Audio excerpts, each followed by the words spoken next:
Hello, everyone. Welcome to... The audio's on, right? Okay, the microphone's on, right? Just checking. Everything's good. All right.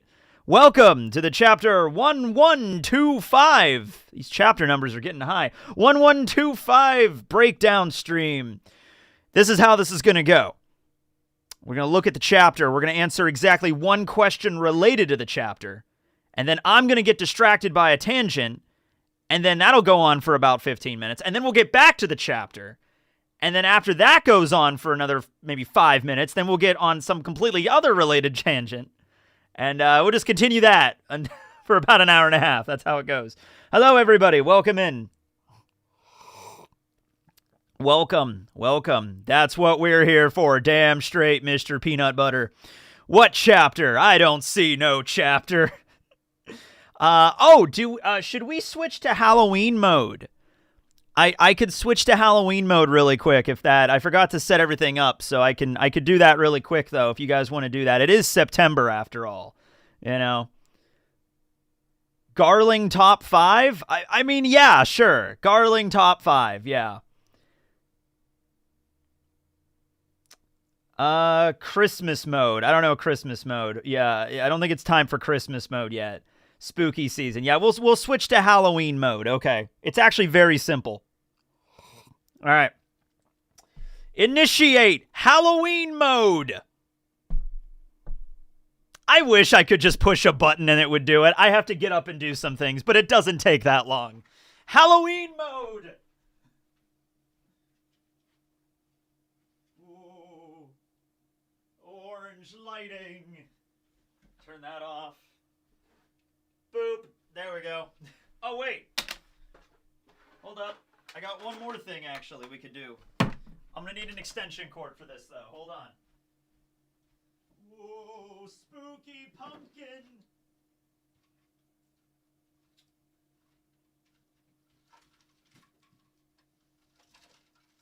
Whoa, spooky extension cord.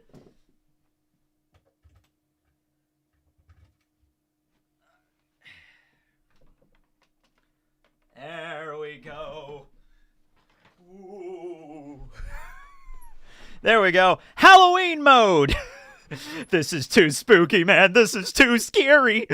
This is too scary, huh, Barry? Okay. There we go. So that's the easy way to switch to Halloween mode. That doesn't take very much. Okay.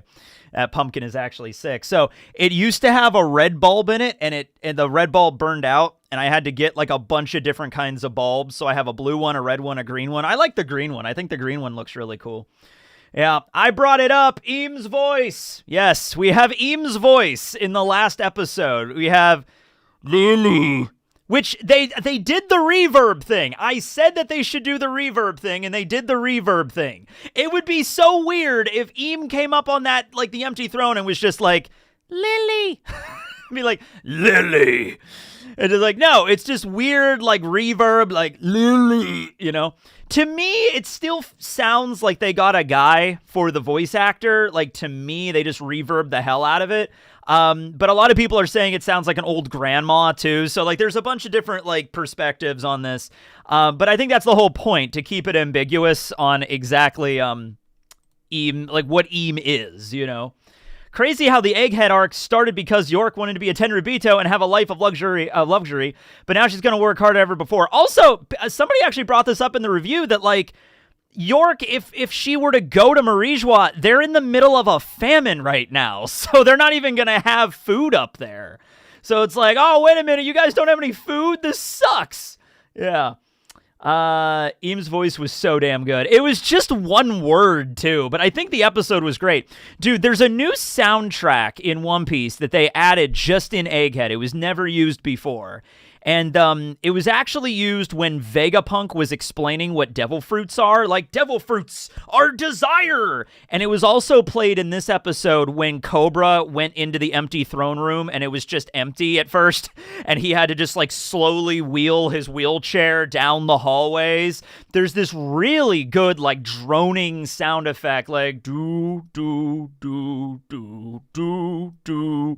It's really good. And I can't wait until that's, like, released as a a separate OST, because that's a really good one. Yeah.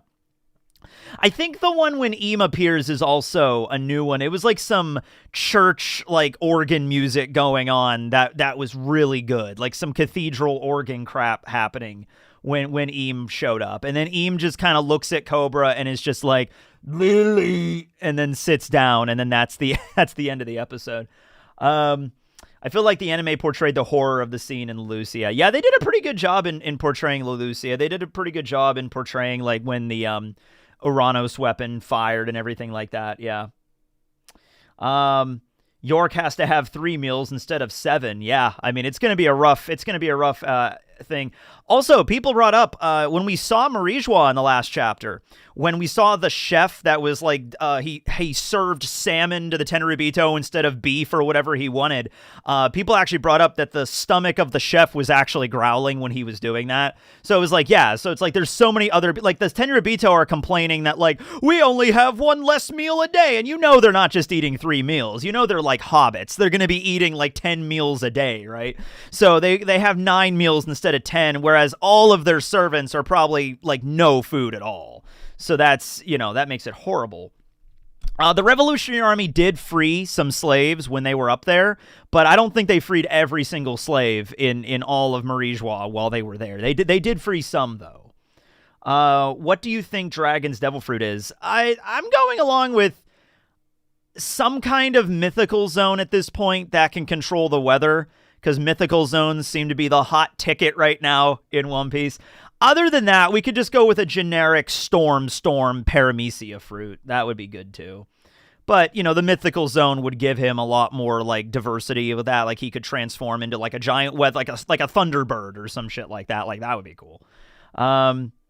Do you think Eam is the devil? I think Eam is Mother Nature. I think Eam is like Mother Ocean. A common theory that a lot of people have is like I am you. So if you reverse it, you am I, Umi, which is Japanese for ocean or sea.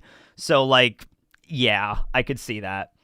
Talk about them bridges. Yeah, let's talk about the bridges. So listen, I want to tell you something. I was in a bar the other night with some of my friends, and my one friend, Patrick, he was actually with me at the Techo panel, if you were there at that. But he's my one friend that, reads One Piece. And I'm like talking about the last chapter, and all this crazy stuff is happening in the last chapter. But the thing I focus on and I tell him is specifically, there's 4 bridges now. Like that's the thing that I take away from this chapter. The bridges! Look at these bridges! Look at them! Look at this bridge. Look at this shot of this bridge, guys. So many bridges. Oh, here's another shot of a bridge. Oh my God, look at all these bridges. So many bridges.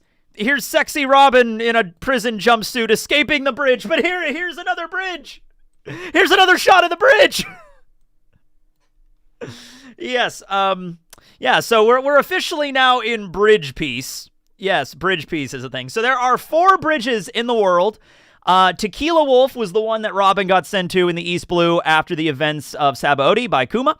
And the Revolutionary Army apparently freed and liberated the slaves working on that bridge. That bridge had been under construction for the last 700 years. And so now we find out that there's 3 other ones, though. There's Bourbon Wolf, there is Rum Wolf, and there is Vodka Wolf. And since it wasn't directly mentioned, but since there are 4 bridges, we can assume there are 4, blues in the world that like are all trying to they're trying to I don't know exactly, I think the goal originally was create the bridges at random points in the 4 blues that will ultimately finish by connecting to Marijois. So hold on a minute. Let me check something. Let's take, let's do a little bit of let's do some artwork. Geography is everything. Vodka Wolf. Yeah, well, yeah, he is from the Vodka Kingdom. So it could be. Honestly, if you want to say the Vodka Kingdom is in, the West Blue, and that's also where Vodka Wolf is in the West Blue, you could say that. So, let's just draw a little... Let me use marker for this, because it'll be easier to see. Let's draw a basic, diagram of the One Piece world, right? So, we got the red line right down the center here. I'll draw Marigeois here. Okay. So we got that. We got the Grand Line. We got the calm belts. Okay. And then we got the 4 blues here. Okay. So from this perspective, it would be New World over here. Just give me a sec here. New World, Paradise.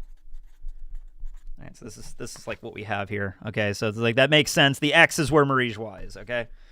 And so then we would have North Blue over here, then the West, then the East above Paradise, and then the South below Paradise. Okay, so this is basic diagram of the One Piece world with Marigeois in the center. So these two would be, at the end here would be Reverse Mountain, and then this is the center. Okay, so if these bridges, like, were, like, let's say they started, like, at random locations, like, around here, so, like, something like this, ultimately.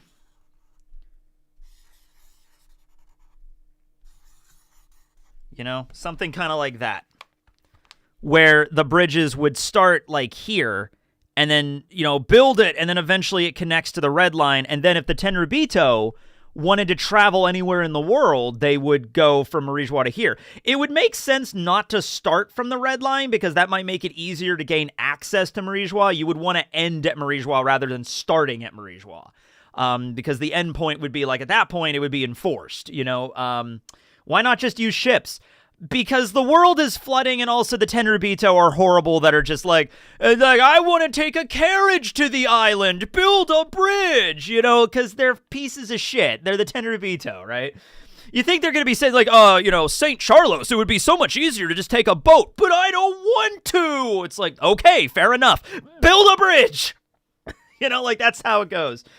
You can put some trains and railroad on those bad boys and call it a day. I mean, yeah, and actually, I think we do see some. When we look at Tequila Wolf, well, I guess not in this shot here. But in order to get all this construction equipment all the way at the end of the bridge, there would have to be rail lines or something, right? I guess we don't see any.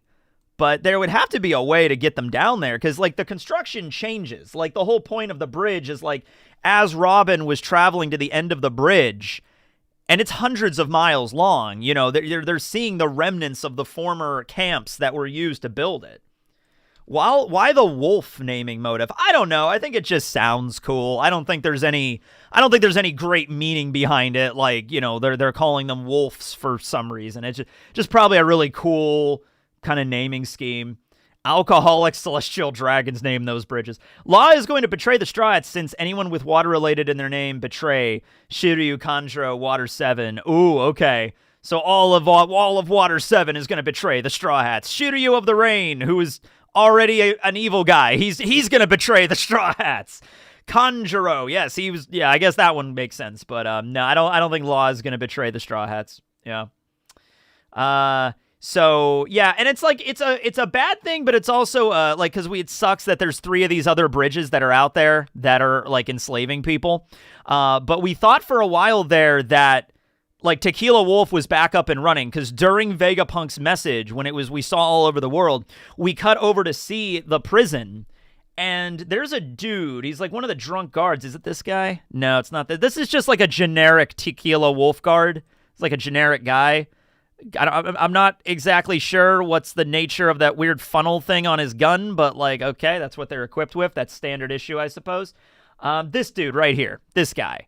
So we see this guy when Robin was sent there. I think we see this dude whipping somebody at this other bridge. I don't know. Maybe he got transferred, or maybe it was a different guy. I'd have to go look.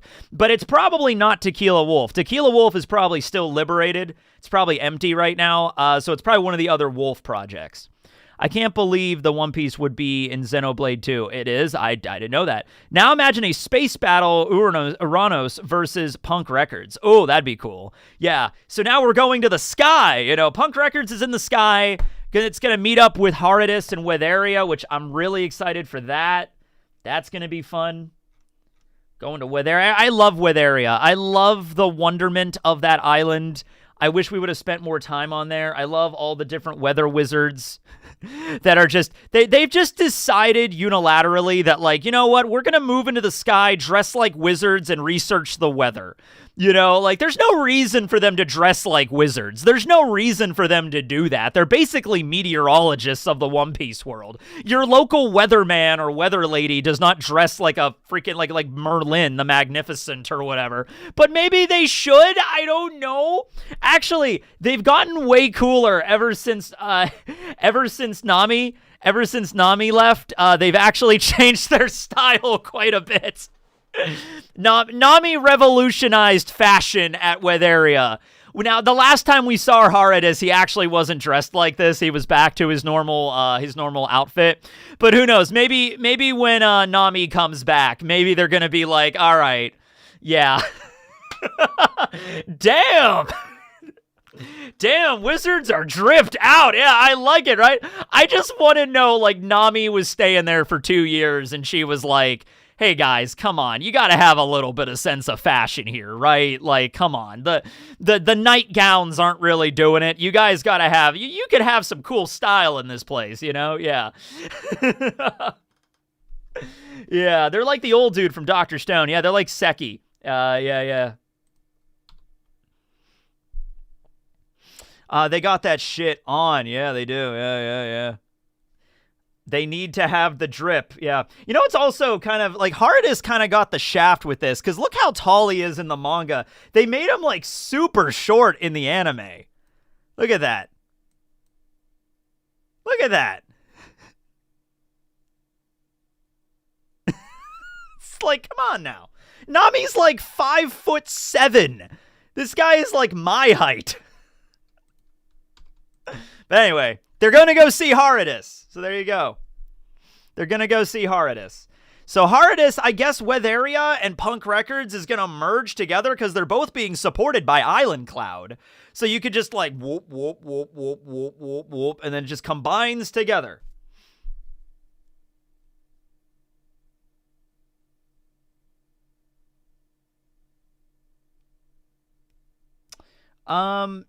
Did Charon die after being bonked on the head? Did Charon die after being bonked on the head? Charon. I'm blanking on that name for a sec. I mean, I know who Charon is, but like, is that a One Piece character? Charon. Oh, you mean Charlos, maybe? You mean Charlos? Oh, Charlos. I was like, Charon. Was there a character in One Piece named Charon? Because you'd think I would have noticed that. It was just like, I didn't blank for a moment. No, you're fine. You're fine. I'm just like, wait a minute. Charon. Who's this Charon? So, Charlos. No, Charlos did not die. Charlos did not die. What happens is, I think because, like, in Marijois, the Tenryubito have access to, like, the best, like, medical treatment in the world. So I think that's how he survived. Remember there was that scene where Wapol literally got decapitated by Dalton, and the doctors were able to, like, put him back together because of that. Like, their doctors were so good, they were able to put him back together. So even though Charlos was pounded into a pancake, he's still alive.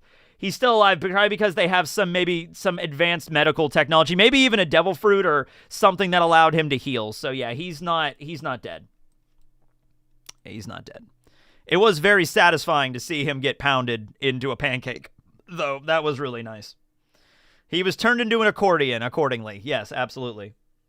Mjolsgard is not dead as of the last episode, but if we're talking about spoilers for the manga, which is what this is titled, spoilers, yeah, Mjolsgard does die. Mjolsgard is executed by the God's Knights. Why does Leo look so big? It's like perspective. He's like in the real, like you have to understand, like, from this angle, Sai is like way back there, and Leo is like really close to like the foreground. It's like in the Lord of the Rings when they had Gandalf and Frodo next to, you know, they just sit weird, like the forced perspective. There you go. Yeah.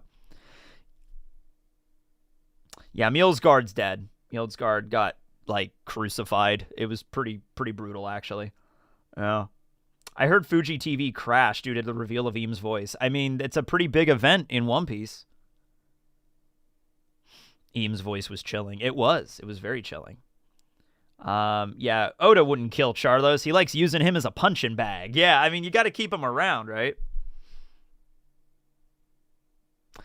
York's going to be in for a nasty surprise when she learns she can't eat everything when she goes to Marijois.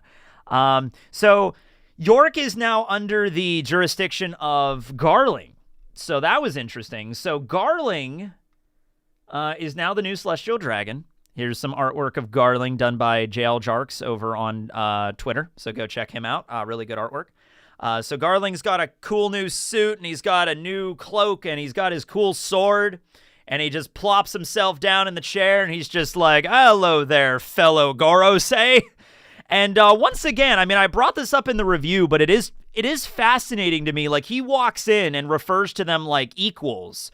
And they're like, what are you doing, Garling? Know your place, Garling. Like, they're speaking of Garling like he's so far below them, which is funny because, you know, like in the hierarchy of the government, he's really not. Like, it should really go Garling and then the Gorosei in terms of like authority in Marijois, because he's the supreme commander of the Gods Knights. So it also might just be the fact that Gorosei are like hundreds of years old. So it might be like, hey, you know, we're 475 years old. You're only 82, you little brat. You know, you don't be saying shit in here. So, yeah, so Eam is a sultry lady confirmed. I don't know if that's what you gleamed from the Lily. Like, if that was the voice, that was the gleam from that. Oh, it's a sexy lady. She's a sexy lady for sure. But anyway, yeah, Garling is now the new godhead of scientific defense and development. Many people brought up, like, does Garling know anything about science? Or I saw one comment that was really funny. It was like Eames saw Garling turn an Xbox on once. Just like, he's a scientist. So he comes on in and he's just like, yeah. Also, many people have, because I was confused, like, okay, is Garling's name going to change? Because it's the 5 elder planets or the 5 elder celestial bodies. It could be read as planet. It could be read as stars. It was the 5 elder stars, we thought, for a long time. So obviously Garling, because of his haircut, is the moon, but also if you look at it from the front, he's also a star, so it's like the stars and the moon. So people are like, oh, well, he's clearly the star. It's like, that's great, but the naming scheme is still off. It still goes Venus Juro, Jupiter, it goes Topman Workery, and then it goes Marcus Mars, and then Figarland Garling. So his name would still have to change to make it work, you know, unless Garling means moon, and I just don't know that. Yeah. So his name's going to have to change, Saint Figarland Suki or something like that, you know, to mean the moon or star or something. Hoshi, I think Hoshi is star or something like that, right? Yeah. Starling. Oh, that's good. That's good. Let's change his name to Starling. That's good. Let's go with that. Isn't the Starling a bird, too? And Oda names characters out of birds. Mostly they're women in the Marines that are named after birds. But yeah, sure, we could do this. Yeah, Starling is a bird. Yeah. That's a cool looking bird. Check out this bird. Hold on. Look at this burb.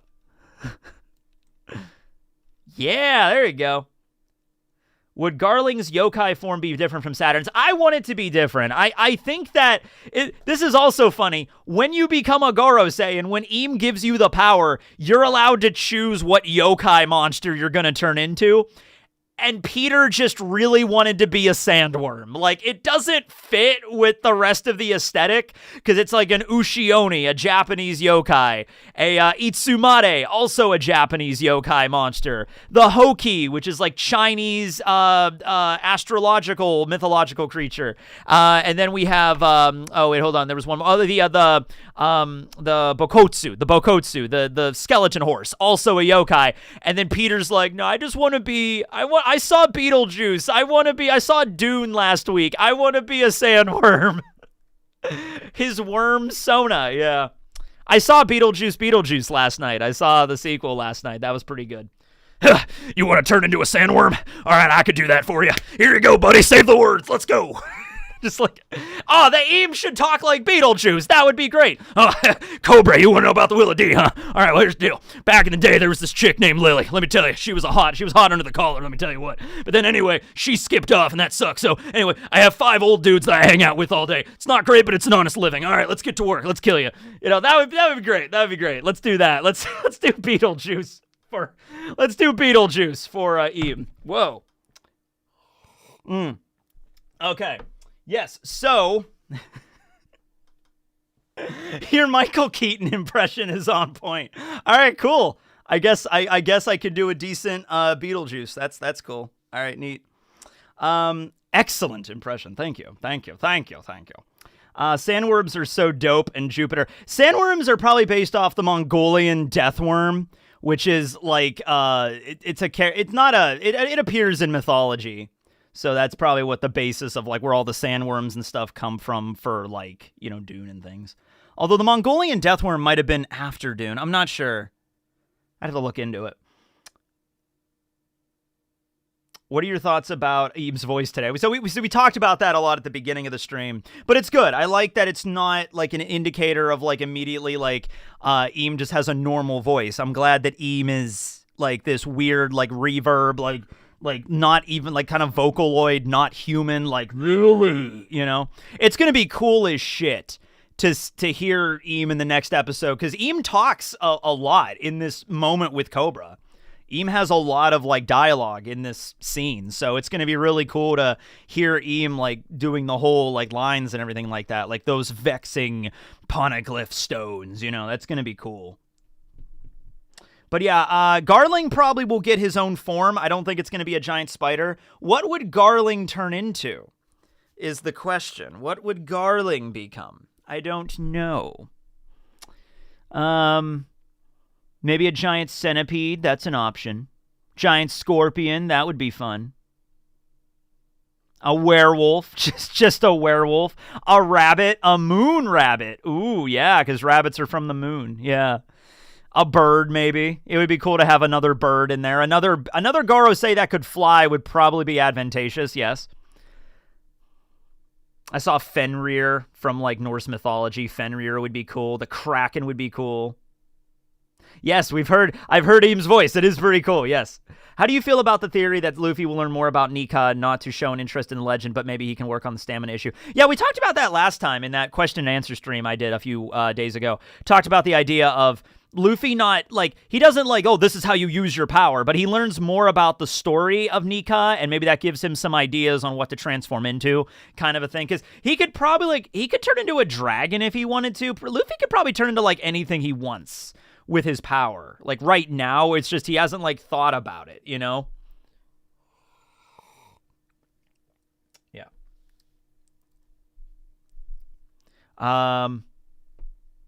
The Elder's immortality comes from Eames, so I guess we need to defeat Eames before we can defeat them. I guess that is the idea. Also, I mean, like, in my opinion, it was very clear that they don't have a Devil Fruit ability. I guess you could still work a Devil Fruit ability in there somewhere, but like maybe Eames gave them the immortality, but the Devil Fruit ability is like actually different. Like Eames gave them immortality and the ability to like communicate telepathically and to do the summoning, I guess, but then they each consumed a mythical zone. I guess you could do that, but no, I don't think that's the case. I think all that power is from Eames. Oh yes, and in the credits, Eames' voice is credited as like question mark, which makes it more vague and mysterious. It's kind of like in the original Halloween when Michael Myers was just credited as the Shape. You know, it makes it more, like, immersive. Like, you know, it's like, this is not Eames' voice actor, Alex Johnson, or whatever, right? Like, we don't know who it is, yeah. Just got married last Sunday. Congratulations, Winston!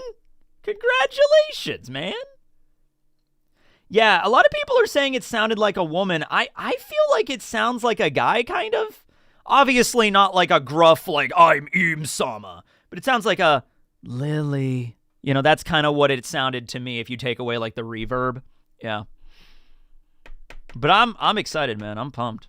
It's like like a younger guy. A lot of people say also when Eames, like, plops down on the throne, it's like a, like a child throwing a tantrum kind of thing. Which, if you're the supreme and absolute ruler of the entire world, like, you know, it's just like, it's like I'm sitting here however I please. You know what I mean? It's kind of like that, yeah.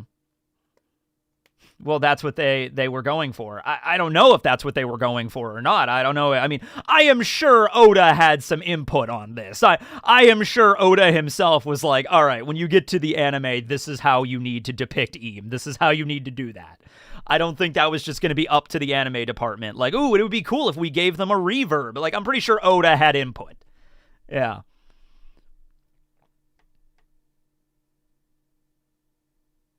Yeah, so, yeah, they might have done that trick, too. They might have actually, I've seen this done before, where people take two voices and they just layer them on top of each other.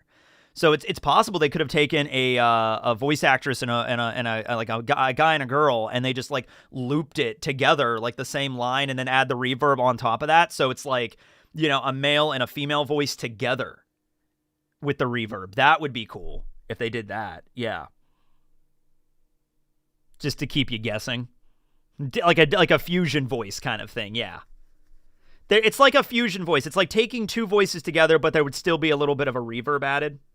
Yeah, Eam might not have a gender. Eam might not have a sex. Like, Eam might not even be, like, Eam might be a god. Eam might not have, like, real physical, like, I guess has physical form, but, like, Eam might not have, like, biology and shit like that. Might not have, like, blood and stuff like that. No.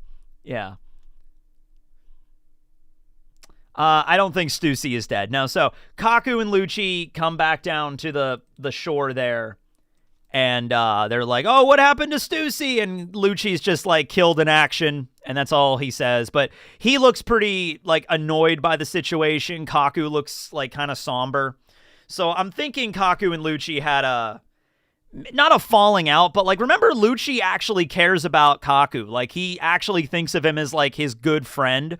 To the point where Lucci didn't want Kaku to die, all right? Like, I don't know if you want to say that they're besties and they have the best friends forever rings or whatever, but Lucci cares enough about Kaku that he didn't want Kaku to die. So you could take that whatever you mean with Lucci, but like, you know, Lucci eventually is going to get back to the command center and Stussy's going to be gone. Lucci's going to be like, where is she? She's dead. And Kaku's like, I'm not telling you where she went. She deserves to get out of there. She saved us. Can we just leave? And Lucci and Kaku probably got into an argument. And then eventually it's like, look, you could sell me out to the government, but then if you do that, I'm going to die. And you saved me anyway. So like, can we just go and just like pretend she's dead from now on? Like, I think it was something like that. Yeah. Yeah. He gave one of the Gorosei a request. That's a bold statement. That is bold. Eam would be a young prince who had a crush on Lily. That seems to be a good theory that a lot of people are saying. I feel like that has some credulity there. That Eam Nerona, the old school, like the prince back when he was a living person, was maybe in love with Lily, and something happened with the split of like the government when it became the rulers of the world after the ancient kingdom was defeated. Yeah, and here we are 900 years later. The one that got away. Yeah, Stussy, see, that's the thing. Like, after all this shit that happened to Stussy in this arc, is Oda really going to be like, yeah, nah, she's off-screen death. We're not doing anything more with her. She's not relevant anymore. Stussy is not dead. Stussy is not dead. No. But I don't think she's with the Straw Hats. I think Stussy might be in Punk Records, because that's like the only place she could have went, really. Like, if she couldn't get on the Sunny and she's with them, then the only place to go would have been up into Records. Yeah. We still don't know what her fruit is. No, we do not. We know that Stussy is a sexy vampire succubi lady person. But that's all we know.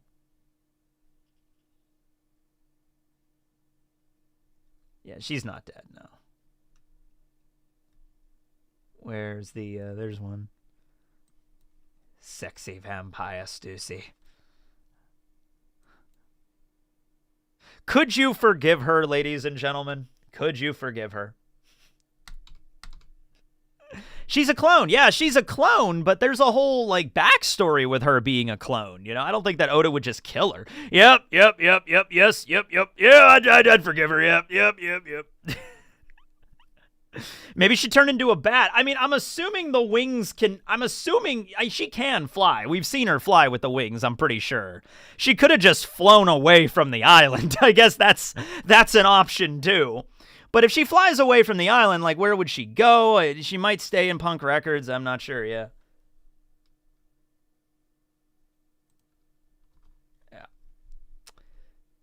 Stussy was in the barrel or in the bag on the boat with Sentomaru. Yeah, maybe. Aokiji and Akainu, I don't think they were friends, like, close friends that, like, hung out and, like, you know, chatted a lot at barbecues, but, like, you know, just especially since what happened at Ohara, but I feel like just by the nature of their work and their position, they did have to hang out after hours a few times. Just like the idea that only, like, there's only a certain number of people, very, very few members of the Marines are ever going to be admirals. So the only people you have to really relate with are, like, if you're Sakazuki and you're an admiral, the only people you can relate with are Kizaru and Aokiji and I guess Sengoku, and that's kind of it. You know, so, like, I think just because of the virtue of that, they did hang out. They were business acquaintances, yeah. I don't think Sakazuki took any pleasure in fighting Kuzan and, like, mortally wounding him. Like, I don't think Sakazuki enjoyed ripping or melting Kuzan's leg off, all right? But damn straight he did it. So with Punk Records gone, no more technology. Well, they mentioned that they don't have any funding and they don't really have a lot of materials in the sky, so they're not going to be able to really build anything new. And Shaka even says that, like, all right, I guess we're just going to keep the brain safe for maybe 500 years or until the world gets more advanced to the point where they can connect to it. But, yeah, I mean, like, if they meet up with Weatheria, though, Weatheria has technology. They can maybe do something there.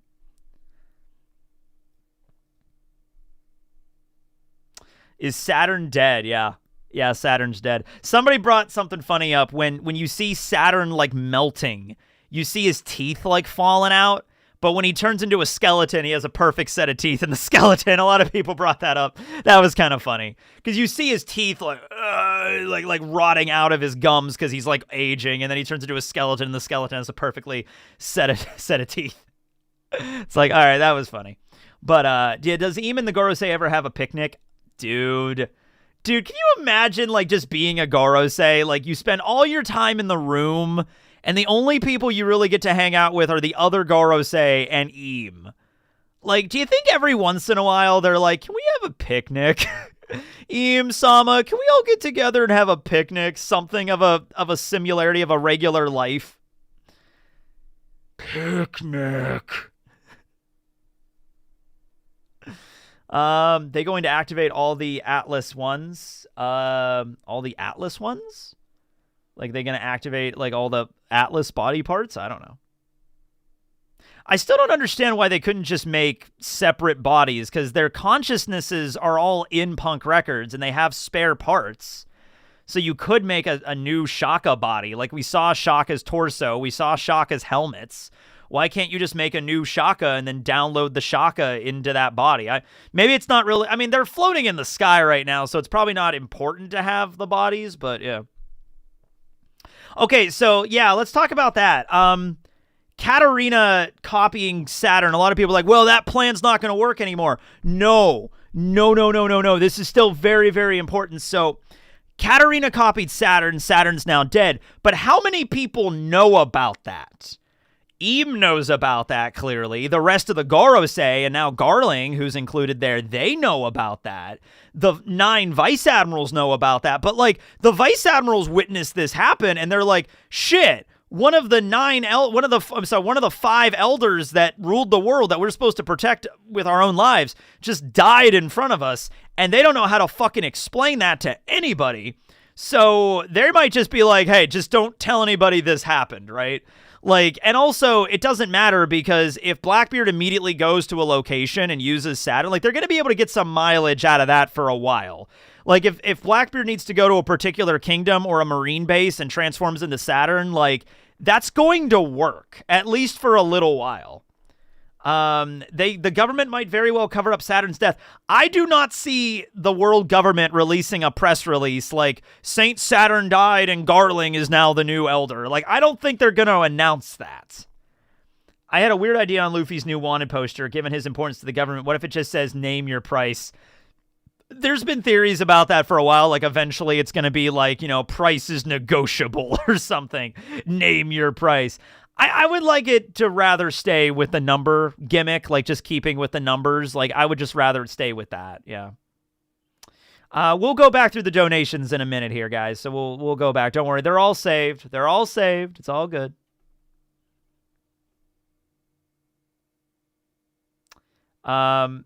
It's already the most satisfying death in One Piece. It was a pretty good one. It was a pretty good one for sure.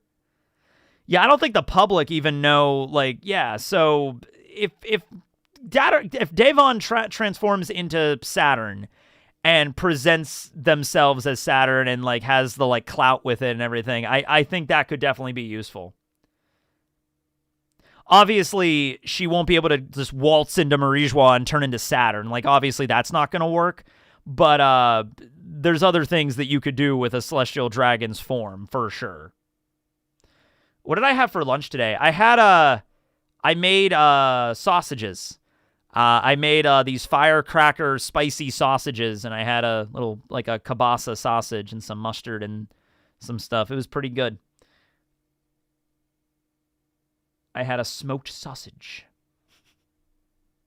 Katarina Devon can control the Seraphim now. Yeah, I mean, there's useful utilities in that alone, right? And we know Devon can keep the form of people she kills because she killed Absalom and still takes his form, so, yeah.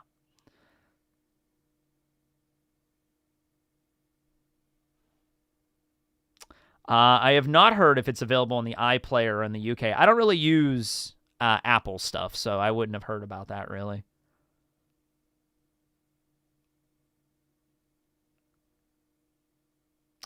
York may not take Saturn off the command structure. Dude, with the way that half of this stuff works, it really does seem like the way we just kind of have to accept it is like once something is programmed, it can never be unprogrammed. It really does seem to be like that because it's like, why wouldn't you just like, there's so many opportunities, like especially when shit was hitting the fan, why not just log into the computer and just like kick York out or change the command structure for the Gorosei or something? You know, they don't even really bring that up, so it seems like you can't do that, like, ever. Yeah, Devon copied him in his yokai form, but I feel like Oda's just going to hand-wave that away. Like, oh, you can transform into his regular form, too. Like, I don't see that as a big issue. What's up with Weevil? What's his role in anything? Weevil might be... Okay, so... because that Viver card was out, that talks about Queen or Scion, and it talks about how Queen had a child 36 years ago, which was the same year Frankie was born, and then 26 years ago abandoned his son on some island, which lines up with Frankie's backstory perfectly. I made that video about like, oh yeah, maybe Queen is Frankie's dad, and a lot of people brought up Weevil, because like Weevil looks a lot more like Queen. It could be both, because Weevil is 35 years old. Weevil is not 36, 35 years old. You could always say that, you could just retcon that and be like, oh no, Weevil was intended to be 36, not 35. It's like, whatever. But it could be both. It could be Queen had a child 36 years ago, but then also like got together with Buckingham Stussy, and then Weevil was born a year later. So like Frankie and Weevil would be half brothers, which would be weird, but would be awesome. Weevil could be a Queen clone gone wrong. Absolutely. Weevil could be a Whitebeard clone gone wrong. Like, yeah.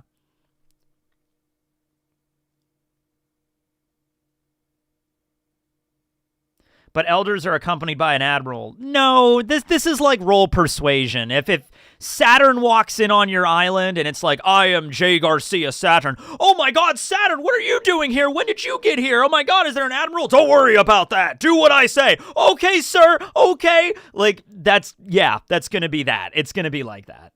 They're not going to question it. They might question it, but it's going to be over pretty quick whenever, if Davon rolls a good enough persuasion here, or deception, I suppose.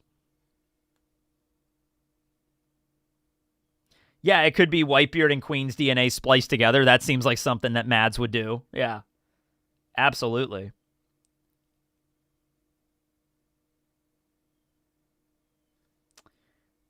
Yeah, you don't question shit when the boss walks in. You're not going to be like, there's not going to be any Marine with a big enough set of balls that's going to be like, wait a minute, you're not accompanied by an admiral. You're not the real Gorosei. There's no Marine that's going to say that. If they're thinking it, they're not going to say it. Whoop slap, next move. Well, he's got to lift up the entirety of Dawn Island and carry it to safety. But after he's done with that, I think he's going to make a little trip to Marie-Joie. Just wanted to send more support and request the, ooh, Ben Beckman sound, since I quote you saying it nearly daily now for no reason. Ooh, Ben Beckman. There you go. There's your text messaging sound effect. Ooh, Ben Beckman. Kai might say that. Yeah, Kai might, but he's kind of an idiot, so, yeah.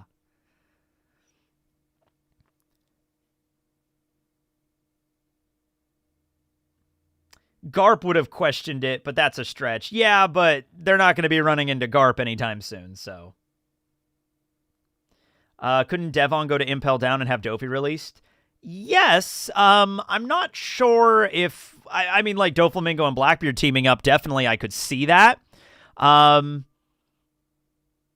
just, like, those two have never really interacted before in a major way, so I'm curious if it's like Blackbeard shows up and is like, I need you, Dofi, and Dofi would be like, okay. But, like, how would that go? Would, like, Dofi try to kill Blackbeard? Would Dofi go along with it? Like, how would this work? Yeah. Yeah, Dofi would just try to betray him, I feel.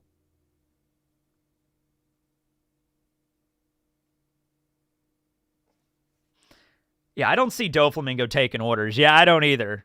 Yeah, it's kind of like built into that guy's DNA that he doesn't like to take orders.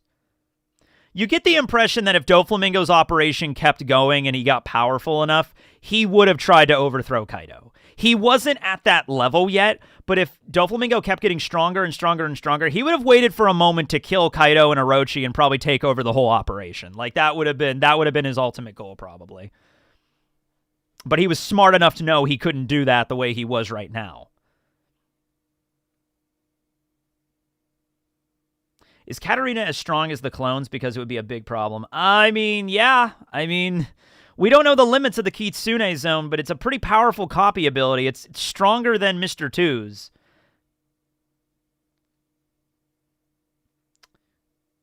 That would have not have worked, though. I mean, it could have. It definitely could have. Like, if Doflamingo bided his time long enough and waited for Kaido to get a little older and then eventually, like, came up with a strategy to kill him and it worked, I mean, there you go. Because you got to remember, like, we have information because we're reading the story. Like, Doflamingo, in the context of One Piece, is like, Kaido's really strong. Yeah. There has to be a way to kill him, though. There's got to be a way to take him out. I'll do that. Yeah. I'll wait for a while. I'll do that someday, though. I'm not taking orders forever. Kind of shit. You know what I mean? Yeah. Doflamingo's not sitting there reading the One Piece manga like, if it's one-on-one, always bet on Kaido. Oh, well, shit, I have no shot. You know? It's like, yeah, he's not doing that. Oh, no. Katarina could be as strong as Absalom. Yeah, that would be devastating. Yeah, poison is super effective. Also, volcanoes. Apparently, magma and volcanoes are pretty effective if you want to get rid of people. So, there you go. He has that reputation for a reason, but it's a reputation. Like, imagine if there's a dude living in our world and there's like, hey, don't mess with that guy. He's super strong. He'll kick anybody's ass. It's like, all right. That's not like God ordained that or something, though. There's got to be a way to take him out. You know, that's the whole idea, right? Like Doflamingo's not sitting there being like, well, I know from the power scaling that Oda has set that Kaido is stronger than me, so I'm not even going to mess with him. Like, that's not, you know, from his perspective, that's not the thing. You mean Mike Tyson? Yeah. Yeah, there has to be a way. Like, yeah, it's not like God decreed Mike Tyson as the strongest superhuman on the planet, right? Right? Oh, greetings from the Azores Islands. Cool. I would love to visit the Azores. Yeah, long plan though. But hey, he could try. Doflamingo's nothing if not a scheming son of a bitch. Oh, that would be another thing, too. What if Doflamingo wanted the immortality surgery for that? That's actually a good idea. The idea that Doflamingo is like, okay, here's my plan. I get the immortality surgery, I wait for Kaido to die, and then take over the operation forever. That's a strategy that would work. Kaido's not going to live forever. He's going to die eventually. You know, he's not immortal. He might live maybe, because he has ancient giant blood in him, maybe he might live a few centuries, but if Doflamingo's immortal, then... You know. Dofi wanted to replace Eam, not Kaido. Well, there's places there's steps here. You know, is take over Kaido's operation and then do that for a while. And then after you rule the world, then you get the One Piece. And then eventually you make your way to Marijois. He'd be ageless, not immortal. Yeah, he'd be ageless. As long as he doesn't physically die. I mean, no, as long as, okay. It means that if he, like... could still die through, like, damage. Like, if you hurt him enough, he would die. But if he just hung out and be like, I'm ageless, I can't die as long as somebody doesn't kill me directly. Like, I will not succumb to age. So I could just hang out here and just wait for Kaido to die. Love your content. Any chance you can bring Mr. Tobo for Bleach content? I should have Mr. Tomo back on for Boncast when Bleach gets back up again. Absolutely. We need to do that dad list. Everyone keeps telling me to do the dad list. Yeah. Yeah, there's the personality surgery to maybe swap with Eam. That could have been a thing. He definitely needed for his plans to ultimately work, he needed the op fruit. That was the idea. Has anyone in the show ever died of old age? Yeah. Actually, somebody that was just revealed in the Vivra cards to have confirmed to have died of old age was Seimimaru. Seimimaru Kurozumi, the dude that had the barrier fruit before Bartolomeo had it. I guess you could say Saturn technically, but like that was like, yes, he did die of old age, but after he had immortality powers sucked out of him by Eam. So like the circumstances behind that was a little weird, you know, but Seimimaru apparently just died normally. Like after Kaido killed Higurashi, like a few months later, he just died, you know. So that was him. Who was that? He was the guy that had the barrier fruit at Wano, the guy that Odin tried to kill Orochi, and then the guy, the old man with the shamisen. You know, that's that guy. That guy. Yeah, Yorl and Jarl, the one that Big Mom did not kill is probably dead. Lord Mountainbeard was the one that survived. He's probably dead by now because he'd be like 400 years old, and that's way old even for a giant. So, yeah. There's also a possibility Blackbeard can just blackmail the world government by showing the world that the elders are really just like showing Saturn's form. Yeah, but I don't know if that's enough for like blackmail in what capacity? Like, hey, government, you better let me have a seat on the reverie or I'll show everybody that yokai monsters rule the world. At that point, I feel like Eam would just be like, fuck you. I guess we're just... Because I feel like there's going to be a tipping point where Eam is just like, screw it, cat's out of the bag at this point. Yep. We're yokai monsters, and I'm the god of the ocean, and we rule the world, so bow down, peons, because that's the way it is. We were kind of keeping it on the down low for 800 years, but now that all this stupid shit's happening in the world, fucking pirates, sun gods, or giant golems are reactivating, screw it. We're just throwing all the pretense. I am literally God, and I rule the world, you know? And then all the people of the One Piece world are like, oh, shit, all right, okay. Guess we're doing this now. Yeah. I feel like Eam's getting real close to a point where he just does that. Or they just do that. Yeah, they just drop all the pretense and just go. Saying the quiet part loud and the loud part quiet. That would be fun, though. That would be fun for just the Gorosei just to come out as just like, yeah, we're giant yokai demons. We rule the world. Oh, here's something else I was thinking the other day. Even the Marines that were present at Egghead, they don't know the other Gorosei were there. The one exception is obviously Saturn and maybe Ethan, but like all they know is like giant monsters started stomping around the island and then they just mysteriously disappeared as quickly as they came. They know a giant sandworm and a giant boar were stomping around. I guess you could say some of them might have seen Ethan in the centaur form, maybe. And Saturn was obviously there, but like they don't necessarily know that the other Gorosei were all there at once and then they disappeared. You know what I mean? Because it's not like they're going to look at the giant sandworm and be like, oh, that's obviously St. Peter up there, you know? Who was the boar? Top Man. Top Man was the boar. Yeah, Doberman. I hope Doberman's not dead. I really hope Doberman's not dead. He was a cool guy. Hope he lived. Hope Doberman's not dead.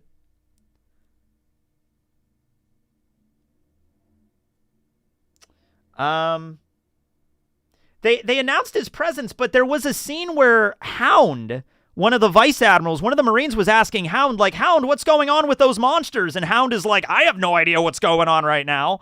So it seems to imply they didn't know. They did not know. You mean Gorbachev, right? Yeah, oh, by the way, R.I.P. Judge Dreadlocks, the original name of St. J. Garcia Saturn. Yeah, Doberman's already covered in scars. I don't think he's really going to mind. He got a cool... It's like he got shot in the head. Yeah, so there you go. Doberman's already covered in scars.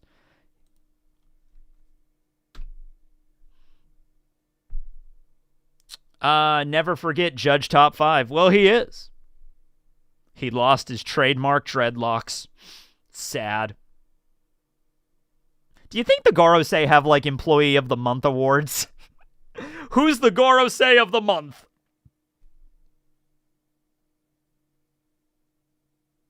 You know, me and my dad went to go see, because my dad really wanted to see that new movie about Ronald Reagan. And I was like, all right, okay, I guess. So we went to go see, because my dad really wanted to go see it. And me and my dad don't go to movies very often. So we went to go see it. And there's a scene in the movie where there's an actor playing Gorbachev, like Mikhail Gorbachev, you know, for the Soviet Union and all that. And I'm just sitting there and I'm looking at him and I'm just like, I immediately think of Top Man every single time. I'm just like, wow, it is crazy that Oda designed like an actual character in One Piece off of like one of the leaders of the Soviet Union. And like there's another one based off of Gandhi and stuff. It's like, it's crazy. It really does stretch to every little aspect of life, don't it? Yeah. It was a political, Ronald Reagan was the most amazing, charismatic, he single-handedly, it was with his raw charisma and knowledge alone that brought down the Soviet Union, was kind of the message of the movie. It deifies him a lot, to the point of kind of like it loops around to absurdity where I'm sitting there like, okay, all right, it's okay. Yeah, is the movie good? If you're a conservative, like if you're a big like right-leaning person like my dad is, then yes, this would be a great movie. My dad walked out, he's like, that was a good movie. And there was an old guy behind my dad, and as we were leaving the aisle, the old guy looked at my dad, and they're not old, they were about the same age, like in their 60s. And the old guy actually started clapping. He's like, that's a good movie right there. And my dad's like, yeah, it was pretty good. And I'm like, yeah, okay. And I'm just in the back like, all right, okay, let's go. He's like, all right, that was whatever. It was 2 hours of my life. All right. Yeah. Okay. Did they talk about how he took most of his advice in his later years from his wife's astrologist? They did not bring that up, as a matter of fact. No, there was a couple of things. I thought they were going to completely skip over the Iran-Contra thing, because it was getting kind of like near the end of the movie and they never brought it up. And I'm like, are they just going to skip over that? And they do mention it, but it's only like 5-10 minutes of the movie. And I'm like, oh, well, that happened. I'm like, yeah, okay, it did. Anywho, back to One Piece. Not about to the movie Reagan. Go check it out if you want. That relates to the planet's moon theory. Oh, yeah. So Garling being the moon actually does make sense. Because, you know, for a long, long time in human history, the moon was considered a planet. Like, that does grok. It's not weird or anything like that. And, you know, here's Garling again. Yeah, so, yeah, for a long time, the moon was considered a planet. And there were even some other planets, like, later that were discovered that were actually meteors. You know, Pluto was actually a dwarf planet and stuff like that.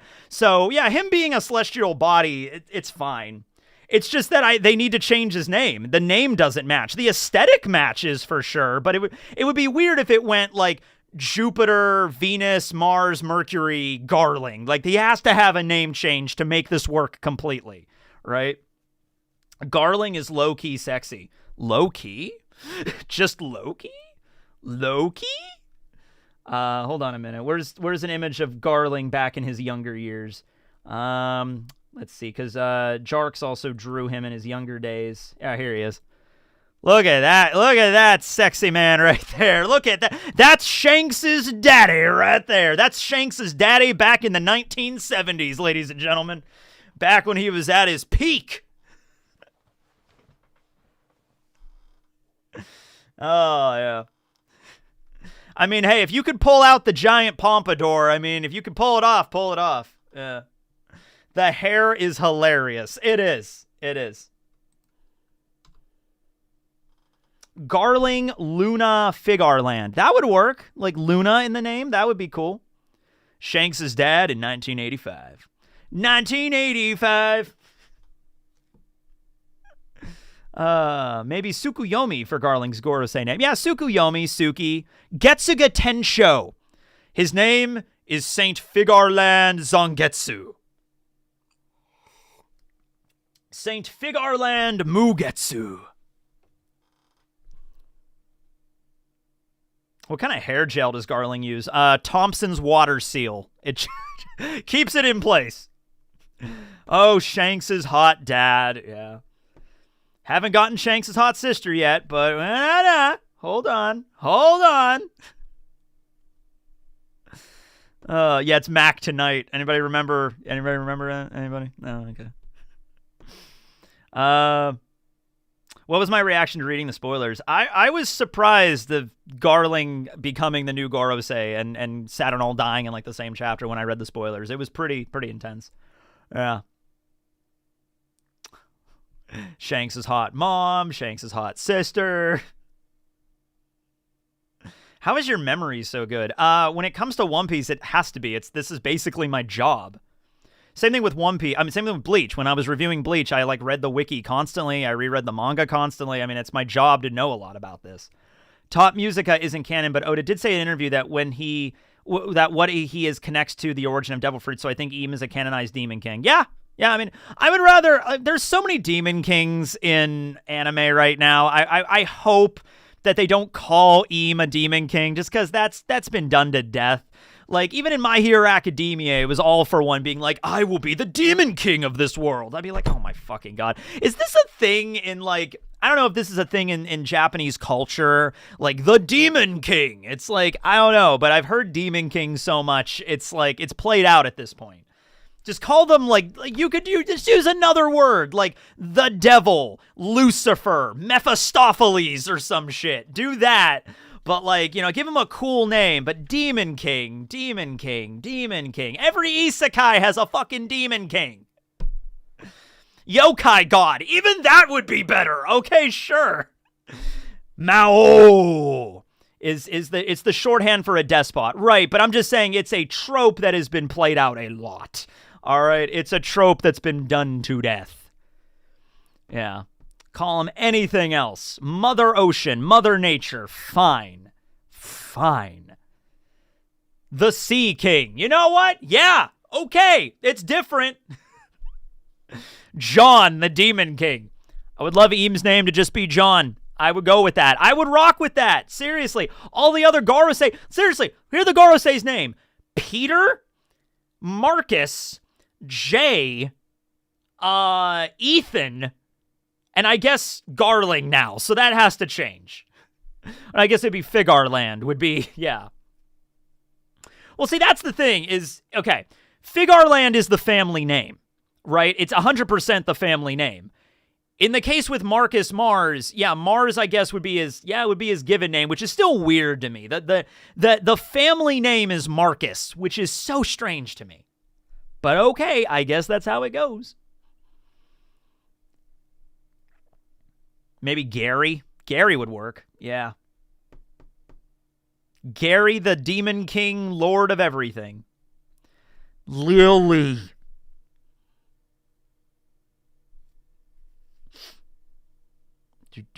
Have you read Mad yet? No, I have not.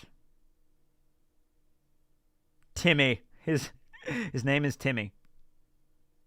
Gary the snail. Ethan is the family name.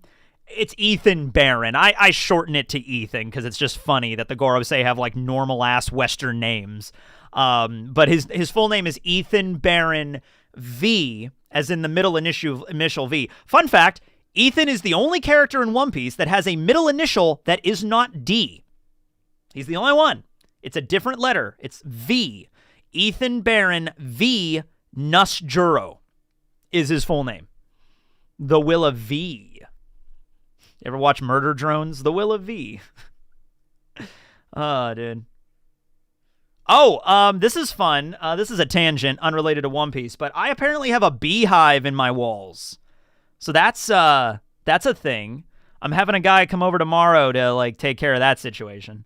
Because that was, I'm in my living room, right? And like for the last couple of months, I'm like in my living room and I can hear like a scratching noise coming from like my window, like my ceiling.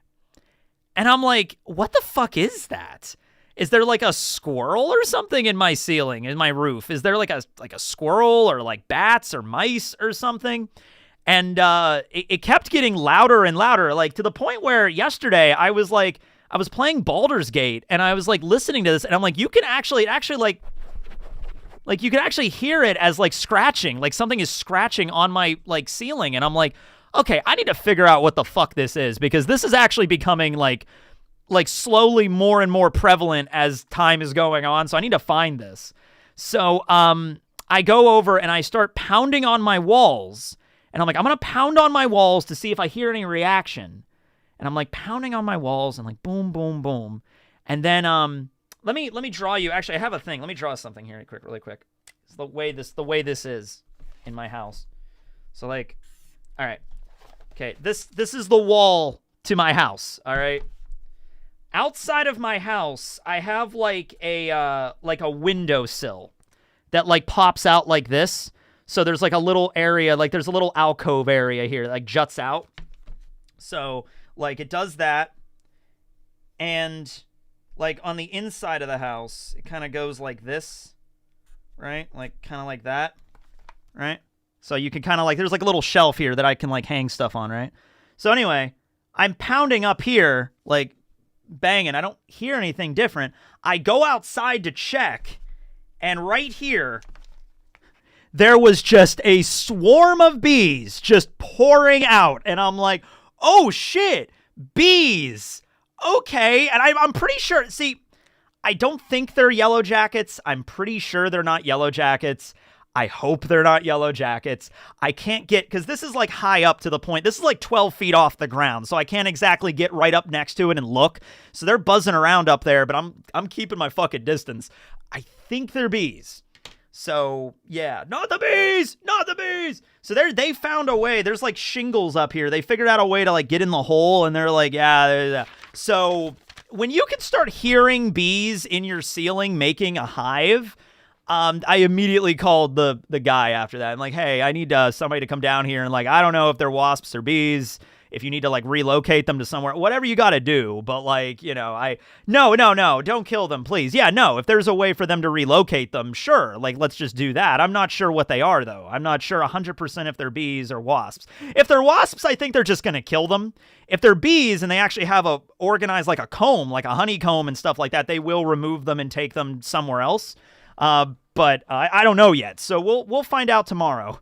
Aren't wasps solitary? Wasps make nests. There are social wasps and there are solitary wasps, but yeah, there are wasps. It would be one thing if it was just like a nest on the side of my house, like a wasp nest that I could just wait until it's nighttime, hit it with the raid, and then knock it down with a broom or something, or hit it with a hose. But this is like in my walls. So yeah, free wall honey. They might have to remove part of my wall to get them out. Whatever they got to do. Whatever they got to do, I will, if it's bees and I would like them to be taken to like a sanctuary somewhere that like a farm that they could do their thing. Absolutely. But they'll probably have to cut out part of my wall for that. But yeah, that's what it is.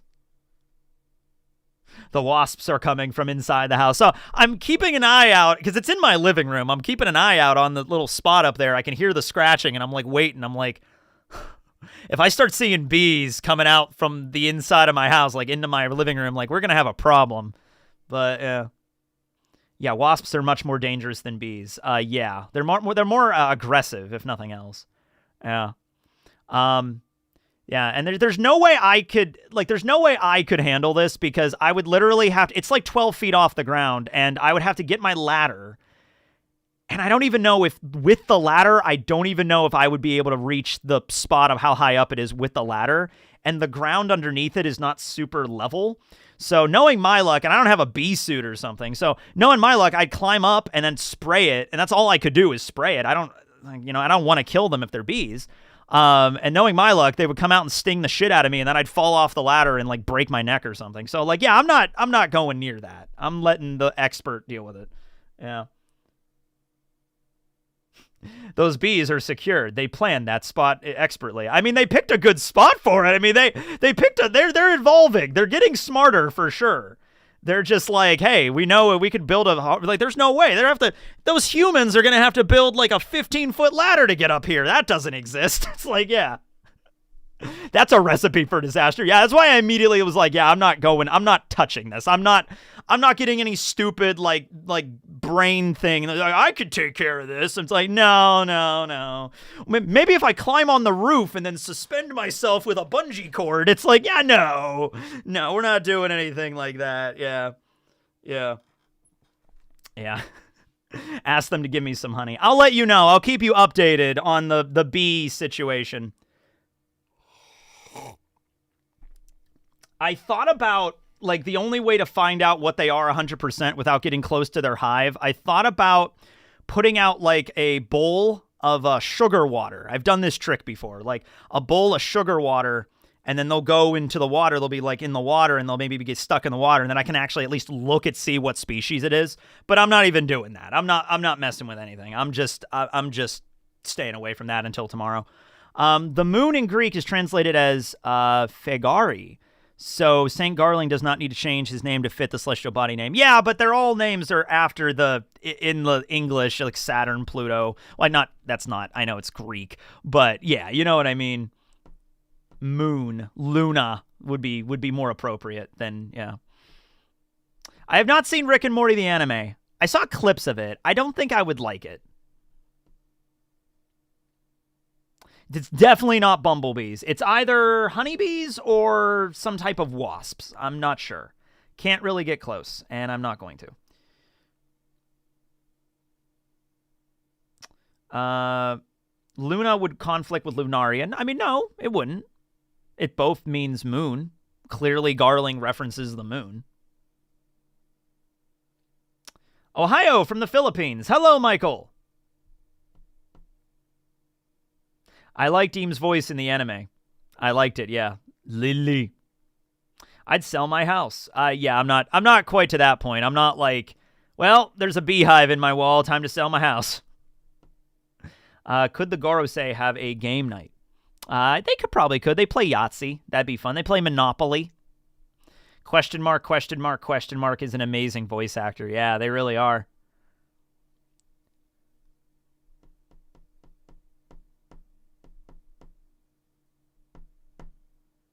What if you used your gun against the bees? Damn you, bees! Get out of my wall! Not with. Oh yeah, that's right. They couldn't even play Monopoly. They'd have to get on the floor and play Monopoly on that hard-ass tile floor, that cold tile floor to play Monopoly. There's no way they're playing Monopoly on that tiny little table. Look at this. Look at this. It's tough being a Gorosei, man. It's tough. Gorosei run a D&D campaign and Eam is the DM. Maybe they do that on their Saturday nights. Yeah. Look at this table, though. You are not setting up a full game of Monopoly on that table. Maybe you could play Trouble. Maybe you could play Trouble on there. Maybe, I don't even know if you could play a decent card game on that. Not with all 5 of them. Maybe if it's just like 1 or 2 of them. Maybe if like Marcus and Ethan want to play Uno or something, that would work. But there's no way you're setting up a full like card game for 5 people with that. Like, you're not playing Super Fight or, you know, whatever on a table like that. It's just not happening. Yeah. Not happening. So they got to put the game on the floor. They have to sit, crisscross applesauce on the floor and play this game. Just wanted to let you know if the fillers in Logtown were meant to be canon. They were meant to be canon, yeah. It's just Oda cut them out for time.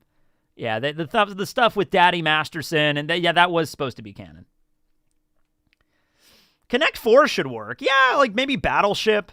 Any game that has like the game itself is included in like one particular thing. Like Trouble, you don't have to put like the pieces all over. Like the game board is all like one isolated, like inclusive thing, Mars has to sleep standing up. Probably.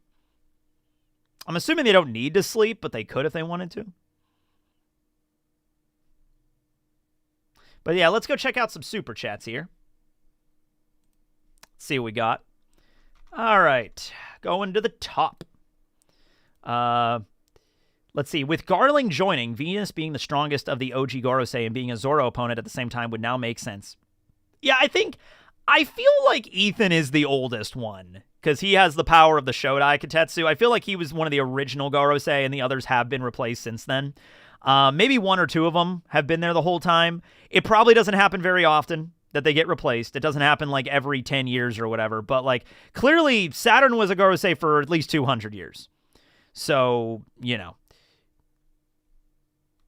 crazy how the Egghead arc started with York wanting to be a Tenryubito, but now she's going to work harder than ever before. Absolutely. The government's going to run her like crazy with all the stuff they're going to be giving her. Like, oh, build a death ray, build a giant legion of tanks. It's like, yeah. Build a ray gun. It's like, yeah. I hope we see a funny moment of Katarina trying to sneak into a room of authority as Saturn. I don't think they're going to do that. I don't think that was ever the plan. Maybe ultimately that might have been on their plan, like their docket, but I think they're going to do other stuff first. Dragon has the mythical monkey fruit Sun Wukong. I don't think he has that. I think it's something more that just relates to like weather in general. Saturn's probably alive. Saturn's not alive. Saturn is dead as a doornail. Law is going to betray the Strides. I don't think so.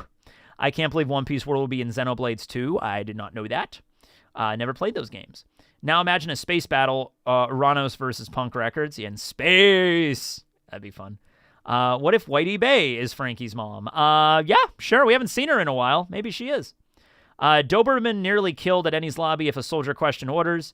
The fact he questioned Saturn could be an indicator for other Marines in the future. Oh, yeah. It's definitely like a whole thing in the Marines where it's like, you don't question me, I'm your superior. And then the superior asks a question to their superior. You don't question me, I'm your superior. You don't question me, I'm your superior.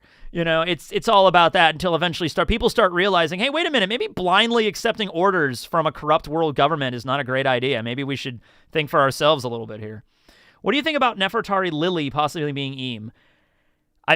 That's a very popular theory that has been out there for a while. It seems like to me, maybe not to everybody, to me it seems like kind of like that's the obvious direction to go. You might not think it's obvious, but to me that seems like if I was watching this as a movie, I would be like, yeah, Eam's gonna turn out to be Lily the whole time. So I hope it's not that. Or if they do something like that, maybe like it's Eam's body, it's Lily's like body, but it's Eam's mind or something like that. Like it's no longer like Lily is not herself anymore or something. She got taken over by Eam or like a vessel for the god of nature or something like that. Eam is a sultry lady. What form will Garling get? I just hope he can still use the teleport powers. He'll have all the same basic powers of the Gorosei. I don't think he can teleport the Holy Knights wherever he needs them. I don't think that'll work. I think it's only exclusively for Gorosei and Eam. But he will get a form, and it probably won't be the spider form. It'll be some other yokai. Also, just because Oda, like, he could reuse one he already used, or there's so many yokai out there, he could just use another one of the many hundreds that exist. Since we had 1 death and 4 fake-outs in the last chapter, which dead character do you wish weren't, and which fake-out characters do you just wish stayed dead? I mean, like, the way the Vegapunks are set up, it's like killing them is kind of weird. Like, you literally would have to kill every single aspect of Vegapunk, all the satellites and Punk Records. York would have to die. Everybody would have to die in order to make this work. But a fake-out character that I wish was dead was probably... like in all of One Piece, I feel like, yeah, Pell and Pound should have definitely died.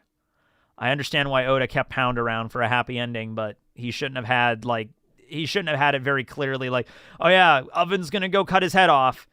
Oh, actually, he didn't. It's like, okay, he was clearly about to, but all right. I guess he missed. I guess he rolled a crit fail.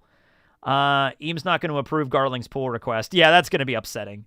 Garling's going to try to add a pool or a hot tub, and Eames like, no. I'm like, all right. Characters who have died in the story. There's way more of a body count now, so I feel like I could do that, yeah.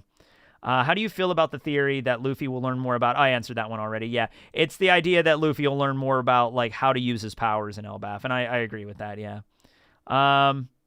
I have a feeling it might be Romy Park, the VA of Hitsugaya from Bleach, Edward Elric from Fullmetal Alchemist Brotherhood, and Hanji from Attack on Titan. Could be. I see a lot of people guessing on the voice actor, on who exactly it is. Do they have the question mark next to Eames' voice in the credits? Yeah, they do. So I don't know. I have no idea. Like, there's people that know more about this than I do. There's people that are way more, like, well-versed on, like, voice actors and actresses and everything of, like, oh, that's definitely that person.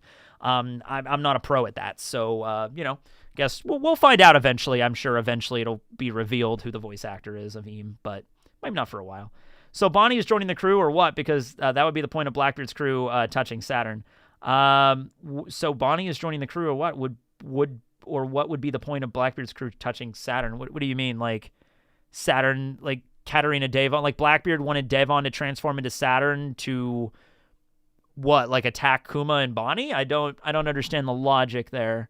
I don't think that has anything to do with Bonnie. I don't think Blackbeard in that particular instance has anything to do with that. I think it's just like we have the power of one of the Gorosei now. We can go pretty much anywhere in the world except for a few places and pretty much do whatever we want absolutely scot-free. We could go to Impel Down and free all the prisoners there. Like, we could get a one-way ticket into Impel Down with one of the Gorosei by our side, like, easily.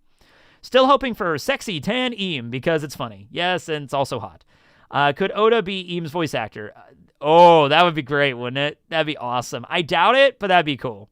You know, it's interesting. I don't know why. I mean, this is one time I remember this. Before Bleach got the official anime, there was like an OVA of Bleach. I don't know if anybody saw this. It was an original OVA. It covered the... excuse me. It covered the part of the story where Ichigo fights Grand Fisher at the graveyard, like episode 8, but it was an OVA. And Kubo actually voiced Kon in that OVA. So the original voice actor of Kon was Kubo himself. I don't remember a lot of other instances where the mangakas actually voice a character in the anime. But there's probably a few others. I just looked back at the first chapter. The Gorosei appeared. And I see Oda had pentagrams on the wall. Yep, they're there. They're there. I actually just have them like right here in this image. Where was it? I just had it. There it is. Yeah, if you look in the background, you can see the walls. You can see them right there on the walls. Yep, this was planned. It was all planned. It was so satisfying to see Saturn die. Wait, hold on. A man that called everyone else an insect and below him, begging for mercy as he turned to dust satisfying. Yes, and we can only hope that... And that was only one of the Gorosei's backstories we learned about. Wait until we learn the other four's backstories. Saturn's might be the best one out of all of them. Saturn might be the best, most humane individual out of all of the Gorosei. The others, hey, you don't want to know what Marcus Mars was up to.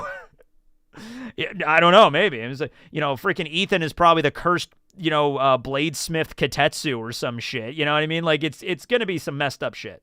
Do you think Oda should have revealed the dragon's possible devil fruit by now? I think it would have been nice. I think you probably could have dropped that info by now and it would have been fine. But, not yet. Wouldn't it be funny if Eam is somewhat nicer to their servants and it's just the rest of the celestial dragons who are assholes? We never really see the way Eam interacts with their servants. They seem to be concerned for Eam, but other than that, we know that whenever guards accidentally see Eam walking around, they are immediately removed. So who knows? Maybe Eam sends them on a luxurious vacation, like, you found my secret room. You now know what has to happen to you. Oh no, please, Mr. Phantom Lord of the World Government, I didn't mean to. It's like, I will now send you to paradise. At luxurious Vacation Island, located in paradise. First half of the Grand Line. Have fun. Vacation Island, which is 100% a canonical place. Oh, yeah. Does Eam and the Gorosei ever have a picnic? I hope they would somewhere. I hope they would somewhere. Will the government cover up Saturn's death? Yeah, I think they're going to cover it up. Rather, they're probably just not going to report it, you know, because, like, you know, they're not going to send out a press release or something. Hold on a minute.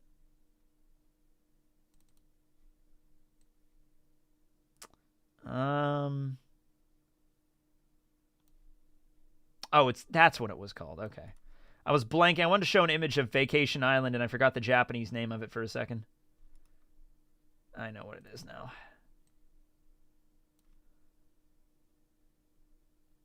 Oh, do I not?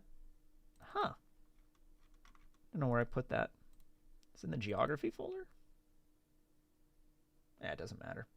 There's Vacation Island in One Piece. It exists. You just have to trust me. Yeah. Hey, Tacking, love you and all you do. Oh, this is about Luffy's wanted poster with the name that price.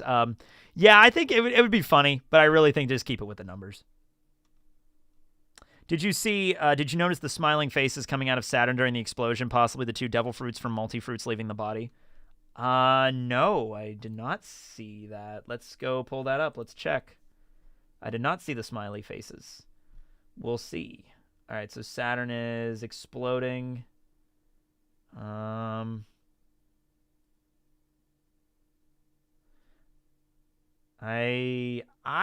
don't really see smiley faces there, but it just looks like black gunk to me. But I'm sure, like, if you highlighted it and be like, see right there, it's a smiley face. I'm like, okay. It looks more like one of those ink blot tests, you know, like you just throw ink and it's just like, what does this look like, you know? It's also like, well, this is obviously drawn by Oda, so it could be like a smiley face that Oda like intended, you know. But in real life, when the atomic bomb was dropped on Hiroshima, there is, if you look at a photo of it in a certain way, people say that you could see like the devil's face in the mushroom cloud, and like the fallout cloud from the bomb, it looks like a devil's face in it, or something. But yeah, it might be. I'm just not seeing it. It's not super apparent to me. Like, you could definitely like kind of like look at this and be like, oh, it looks kind of like a face, but yeah, don't know if that's what Oda intended. Any chance you can bring Mr. Tomo? Oh, I answered that one already. Yeah, maybe for Boncast when it comes back. Absolutely. There's also a possibility Blackbeard can just blackmail the world government by showing the world that the elders really look like. Yeah, I don't know if that would work as a blackmail tactic. I don't think that would work enough to let the government do what Blackbeard wants them to do, you know? Did Oda just kill Doberman on his birthday? I hope he didn't know. The top music one I answered. Could objects gain devil fruits by being fed to living beings and then swapping parts until it became the object itself? Oh, so kind of like ship a Theseus it? That would be a fun way. There's so many questions about devil fruits. Like, people brought up the question about, like, how is Vegapunk's brain floating in a liquid? Isn't that supposed to be a weakness? And I'm like, yeah, well, what about the viscosity of it? You know, like, at what point does it start to actually drain you? Like, if Luffy walked into a thing of gelatin, would that weaken him? If not, then there's a specific level of viscosity where it has to get to it, you know? And Vegapunk maybe figured it out. It turns out it's Nickelodeon slime. That's the thing that he had to make. Yeah. For the repairs, this should be enough, right? Oh, thank you, Metal Gear. Yes. Let's see the ones at the bottom here. Vice Admiral Red King is a snake neck. Yeah, I guess he would be. I guess he is a snake neck. He has mighty jowls. He has to maybe go on a bit of a diet, but yeah, I guess he would be a snake neck. Check out this one for 941. The color spreads. Cool. Yeah, let me check that one out. Let's see. Pull up 941. How's everyone doing today? Everyone doing good? Where are we at? We're about an hour and a half, so probably pretty soon I'll be ending this. 941. Yeah, that's a good one. Yeah, where they're all like hitchhiking on the side of the highway. That's a good one. Because they also have all the different names on the thing, like Good Place, Somewhere, Hell, Home, Cotton Candy Land, Arcadia, Beach. Yeah. Yeah, it's always weird. The cover pages with One Piece are always so great. It's like sometimes it makes me wonder like what Oda was even thinking when he drew half of these. Page 14 panel above the skeleton has a smiley face. I mean, like I said, I mean, it's a different perspective thing. It's like one of those, like, show me a blot of ink and tell me what this looks like. And I'm looking at it now, and I kind of see what you mean by that. Like, but, like, you could easily just say it's just smoke. Is this what you're referring to? I think it's probably what you're referring to. And it kind of looks like some demon face if you look at it the right way. Kind of looks like a you know, yeah, you can kind of see it like that, or you could just look at it like smoke escaping his body.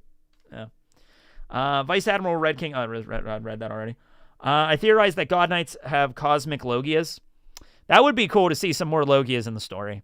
Because, you know, we see a bunch of mythical zones in, you know, Wano and ancient zones and stuff. And, you know, Aramaki has a Logia. It'd be cool if we got to see more Logias at the end of One Piece. I think that'd be neat. Cosmic Logias. I am the power of, well, I guess gravity is Fujitora's thing, but I am the power of light. No, that doesn't work. What is a cosmic Logia exactly? I am the power of dark matter. That would be cool. Dark matter Logia. Antimatter Logia. What is Stussy's role moving forward? If she's on Punk Records, might be to help protect Punk Records. I love that Dragon doesn't seem to care about his son apparently killed his good friend Vegapunk, and not even Ivankov asks him about it. It really does seem like Dragon doesn't want Luffy to die, but he doesn't really seem particularly involved in Luffy's life. You know, it's like he doesn't want him to die. He wants him to succeed. He doesn't want him to be a Marine. He wants him to be I think Dragon was like, you know, because when Luffy became a pirate, Dragon was like a pirate then. Okay, well, that's fine too. You know, it's like he wants to see his son fight for freedom in the world, and Luffy is doing that in his own way. But yeah, apparently they don't bring family stuff up too much in the Revolutionary Army, which does make sense. If Garling, a wolf yokai, Shanks is a twin, Romulus, Remus, ooh, that could be good. Like the founder of Rome, that would be good. I have a lot of the One Piece DCG, but I don't really play it, no. I feel kind of bad that the Gorosei are going to miss their friend, kind of. Maybe. Yeah, maybe they're going to kind of miss Saturn a little bit. How dare you sit where he sat? I read that one. Yeah, so there it is. But I'll go back to the regular chat here. Yeah.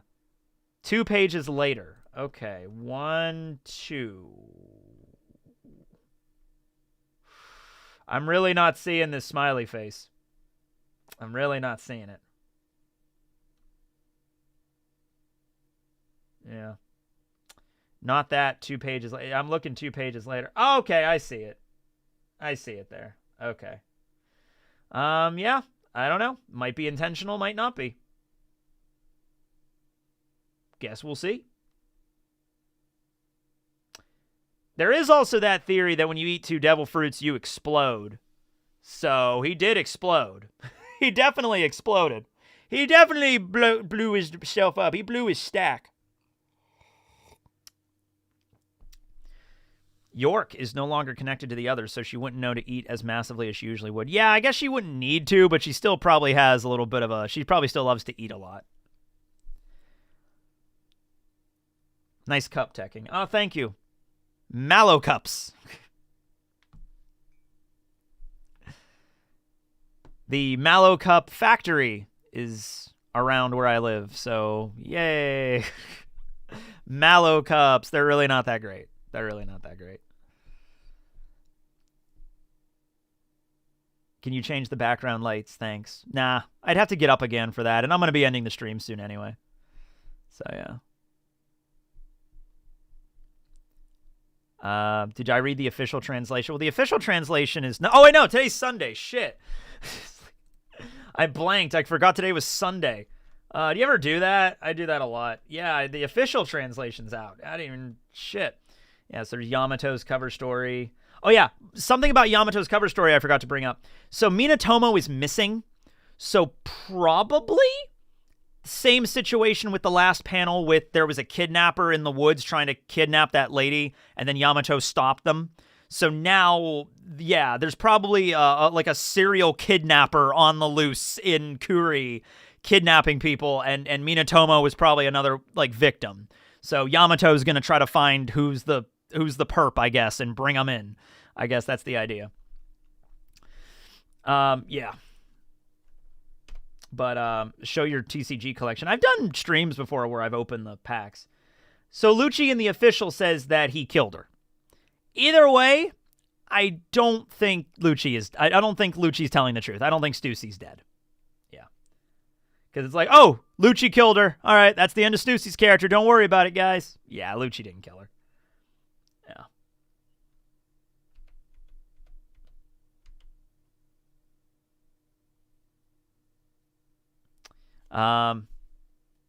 Stussy with the straw hats. I thought so originally, but it's seeming less and less likely of that now. If they build another York without the bad parts, they could name her New York. That would be funny. That actually, I could see Oda actually doing that.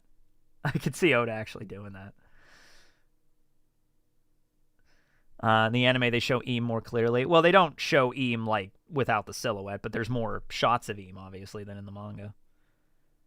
Still just a random silhouette person.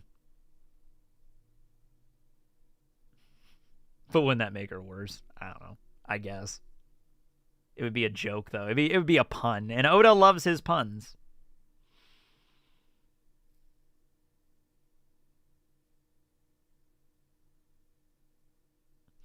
Could the kidnapper be Otama? No, I don't think they would do that. No, I don't think that would be a plot line they would do.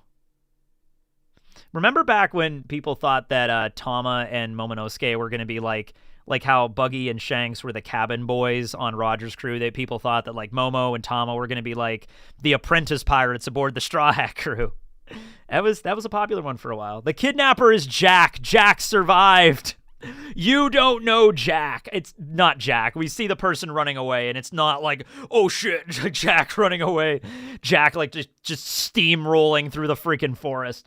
People think it might be like Gazelle Man, like it might be the remnants of the Beast Pirates, that because you figure a lot of them probably wouldn't have all been captured. You know, some of them would have gotten away.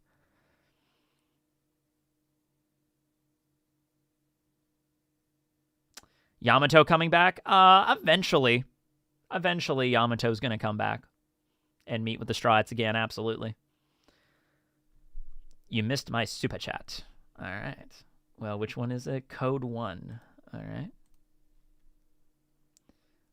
Let's see here. I read this one about Romulus and Remus. Twin brothers, next chapter is the leader of God's Knights. It's Shanks and that individual that's like we saw in the silhouette a few chapters ago, probably going to be twin brothers.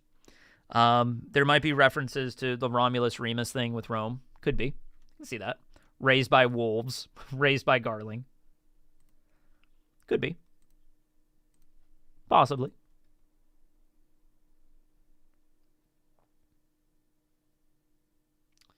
Yeah. What if Laughtail's joke is only funny in Japanese? That's another thing I am worried about. But then Oda knows that One Piece is a global thing. I think whatever he tries to make the One Piece is, I think he's going to try to make it so like it's going to be universally funny, you know, for the entire world. My favorite about this is, you know, we have found like cave art, right? Like in, you know, deep in caves in like Africa and stuff like that. And like in like the caves in like Europe where like Neanderthals lived and stuff like that. And, you know, the famous ones are like they painted, you know, images of like stick people and animals that they would hunt and stuff like that. They also drew dicks, you know, they're cavemen, you know, they're like Neanderthals and stuff like that. So there's like dicks on the walls of caves and stuff. And so they thought it was really fucking funny. And it is funny. And we're looking at it today and we're like, yeah, that's pretty fucking funny. You know, they drew a dick on the wall. That's like universally funny, right? So... You know, like, you don't need a language or a cultural barrier for that. Like, that's just universally funny, you know? Yeah. Yes, I heard Eam's voice, yes. We talked about that earlier, yeah. Ulti might be the kidnapper, maybe. Maybe. Who knows? Who was the first caveman to be a furry? I don't know. Who was the first caveman that figured out, like, it cold out. Ugh, wear animal skin. You know, who was the first caveman to figure that out? I don't think it would have been Neanderthals. I think it would have been long before that. I think it would have been some hominid that lived like 1 million years ago or probably something would have figured that. Well, no, because they were all living in Africa at the time. There was the first out of Africa migration that occurred around, it was over 1 million years ago. And then there was another one that happened later. So, like, there was a migration out of Africa, I think by Homo erectus, that went and became the ancestors to what would later become the Neanderthals and the Denisovans. And then later, much, much later, Homo sapiens leave Africa. And we bump into the descendants of the first wave that left. And those were the Neanderthals. And so those were like our cousins, right? So I guess it probably would have been a Neanderthal or one of the species in between like Homo ergaster and not ergaster. Ergaster's in Africa, but you know what I mean? Like in between Erectus and Neanderthalis was they were going into more colder climates. We're probably like got to figure out a way to survive in these colder environments, kill an animal and put on its skin, you know, and figure out like a rudimentary form of like tanning and stuff like that. I just joined. I'm so confused. I'm talking about like ancient man and survival in winter. We're talking about who was the first furry, all right? Like this is crucial information we need to learn about here, yeah. One Piece is actually just a really long penis joke. You know what? It might be. When Vivi reunites with the Straw Hats, been waiting almost 2 decades. Yeah, well, 2 years for the Straw Hats, or 2.5 years, maybe 3 years for the Straw Hats. 2 decades for us, though. Yeah. But anyway, I think I'm going to get going now. That's a good stream for that one. I'm going to go upstairs. I'm going to see if bees are in my house. I don't think they are. But if so, I'll have to go and burn my house, I guess. And just be like, well, bees are in here. All right. Nothing I can do about that. Yeah. But I'll let you know. I'll keep you updated on that. Yeah, he's talking about Homo erectus and no penis jokes. Yes, I get it. Homo erectus. When do you think Oda thought laugh tail in English? Because before Odin flashback, it sounded more like rap. So L's and R's in Japanese sound similar. So I'm sure it was laugh tail from the beginning, but the way it was said, people did not know, like, because this is not a word that exists. You know, laugh tail, raftel is not a real word. So it's a word Oda invented. Like Crocus was like, the name of that island is, and here is the katakana for it. And people translating it were like, okay, that's katakana for a word that doesn't exist. So phonetically, it's rafutelu. Oh, okay, rafutelu. Raftel? Raftel. It's got to be Raftel, right? And then the anime came out, and they also used Raftel. So there you go. It wasn't until later that it was made clear that it was Rafutelu Laugh-tail. But I think that was the plan from the beginning. Yeah, it's just nobody caught on to it. Then again, the internet wasn't a thing back then. If the internet, well, it was, but it was like, we're talking like 1999 is when the manga had it. So like, nowadays, if the katakana came out, there'd be, you know, thousands of people all over the world being like, is it Raftel or is it Laugh-tail? You know, we would have figured it out pretty quickly nowadays. But back then, probably not. Rafuteru, yeah. What happened to Jack? He was defeated by Inuarashi. I guess he got thrown in the prison. Pronunciation's the same regardless. That's what makes it confusing translating into like actual English, you know. But yeah, if there was a gap in it to be clear, yes, maybe Oda didn't leave the gap. He left the gap out because he didn't want it to be too obvious. Maybe that. Anyway, though, I'm going to get going. Thanks for watching, everybody. Really appreciate it. Thanks for all the super chats and all. I'll be making videos this week, breaking that down for sure. Talking about Garling becoming the Gorosei. A lot of stuff to discuss here. But yeah, thanks for watching, everybody. This will be Teching signing out. Yeah, later. Bye. I'll let you know if I get some honey. The next video, I'll be eating honey. Just like, there you go. All right, later, everybody. Signing out.